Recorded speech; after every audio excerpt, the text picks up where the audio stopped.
ఇటీవల సినీ heroine సమంతపై comments చేసిన మంత్రి కొండ సురేఖ వివాదం మరింత హాట్ టాపిక్ గా మారింది. ఇప్పటికే సినీ ఇండస్ట్రీలో అందరూ కొండ సురేఖ చేసిన వ్యాఖ్యలపై తీవ్రంగా ఖండించారు. ఒక మహిళ మంత్రి అయి ఉండి మీ రాజకీయ స్వలాభం కోసం ఒక మహిళపై తప్పుడు మాటలు సరికాదు అని సురేఖని దుమ్మెట్టి పోస్తున్నారు.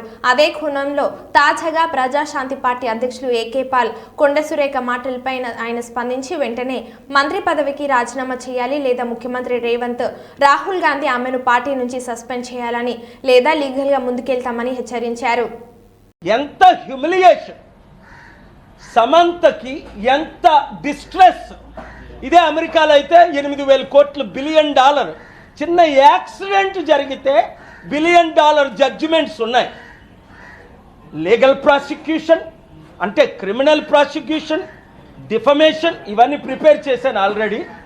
ఒక 72 గంటల టైం ఇస్తున్నాను కొండా సురేఖ రాజీనామా చేయడానికి, లేదా రేవంత్ రెడ్డి ఆవిడ్ని కాంగ్రెస్ పార్టీ రాహుల్ గాంధీ మహిళల పట్ల ఏమైనా గౌరవం ఉంటే ఆవిడ్ని ఇమీడియట్గా పార్టీ నుంచి పదవి నుంచి తొలగించాలి. తద్వారా ఏమవుద్ది, 50% ఉన్న మహిళలకు మేము మహిళలను గౌరవిస్తున్నామని నోటీస్ పంపించడం.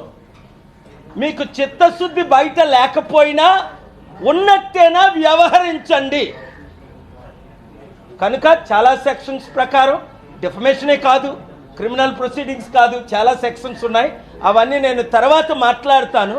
72 గంటల్లో కొండా సురేఖ రాజీనామా చేయాలి. 2 సమంత పేరుతో వాళ్ళ కుటుంబం అన్నది సమంతకి ఇంటికెళ్ళి అపాలజీ చెప్పాలి, నాగార్జున ఇంటికెళ్ళి అపాలజీ చెప్పాలి.